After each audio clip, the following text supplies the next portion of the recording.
Bonjour Pascal. Bonjour Sacha, monsieur, dame, mes hommages. Il faut que je vous l'avoue, parfois, je cause comme un vieux con. Mais vous aviez déjà remarqué. Oui, parce que je dis des phrases du genre « Ouais, c'était bien mieux avant !»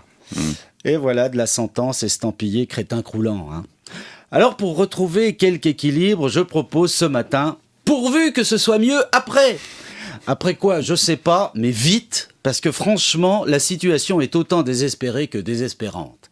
Supposons, un instant, pour la bonne compréhension de l'exercice, supposons que j'ai une trentaine d'années. Bonjour, je viens pour l'annonce dans la vitrine, vous cherchez un serveur ? Ouais, vous êtes suisse ? Oui, vous voulez voir ma carte d'identité ? Attendez. Faut seulement pas mettre la charrue avant les bœufs, pas. Vous avez travaillé dans quel bistrot jusque-là ? C'est-à-dire que là, je viens de terminer mes études et...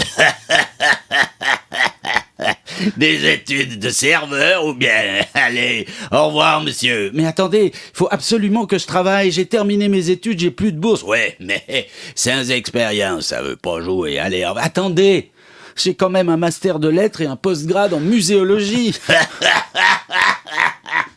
Eh ben, si vous avez fait les lettres, il vous faut seulement aller travailler à la poste. Mais j'y suis allé.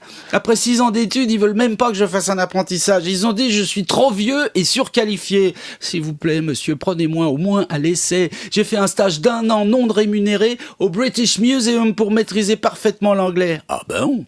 Vous parlez l'anglais ? Oui, ça peut vous être utile peut-être.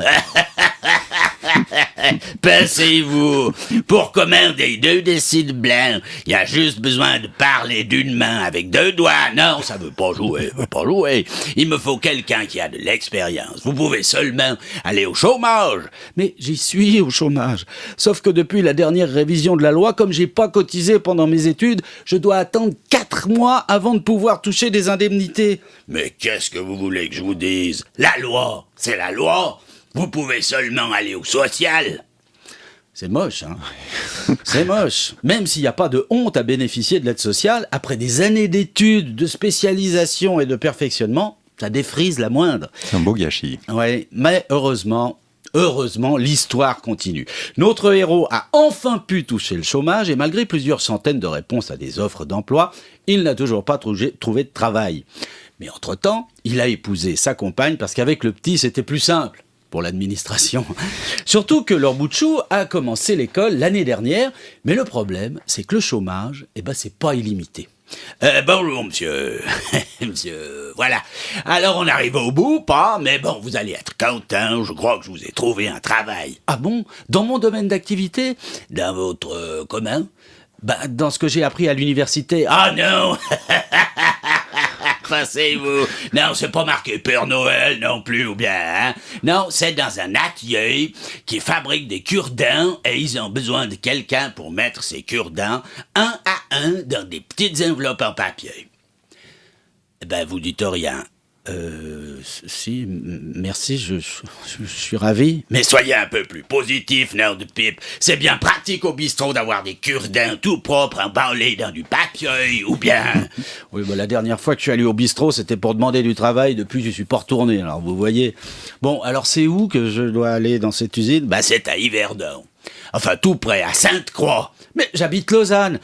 Vous irez à Sainte-Croix. Qu'est-ce que vous voulez que je vous dise, Vous pourrez seulement prendre le train. Mais je dois m'occuper de mon fils. Sa mère travaille à Genève. Il faudrait que je puisse le changer d'école et le mettre à Sainte-Croix. Là, doucement. Alors, doucement les bosses, Alors ça, c'est pas possible. Mais comment ? Depuis l'année dernière, avec la nouvelle loi vaudoise sur l'enseignement obligatoire, vous savez, la Léo, les enfants, ils doivent être scolarisés là où c'est qu'ils habitent, mon brave monsieur. La loi, c'est la loi. Mais alors comment je vais faire ?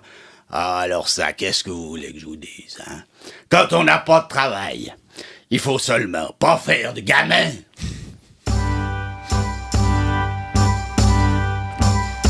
Ils réfléchissent, mais ça ne se voit pas, ça ne vaut rien, car ils n'ont pas de jugeote. Ils applaudissent leur réussite, fiers, ils se prennent pour, se croient l'élite, mais sans jugeote. Ah, je suis capable, les côtoyant parfois, de rire de leur stupidité.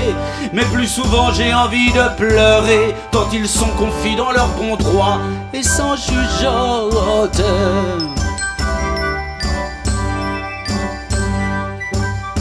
Chaque jour on balde moins que rien, on y peut voir tous ces crétins, mais pas de jugeote. Le règlement, c'est le règlement qu'on applique sans discernement et sans jugeote. Et dans un monde qui n'existe pas, on rêve d'une vie d'esprit et d'étincelles. On n'a pas de bol, c'est le bordel, les jours s'envolent. Aïe, aïe, aïe, aïe, aïe, et toujours pas de jugeote. Bravo Pascal Bernheim. Merci. Je tiens à préciser que toute ressemblance de ma petite histoire... C'est complètement fortuite. Ah oui, non, alors elle est justement pas du tout due au hasard. Non, non, non, non. Bien au contraire, j'ai juste assemblé plusieurs histoires lues dans la presse cette semaine pour en faire une seule. Voilà. D'accord. Bon, ça rassure, hein.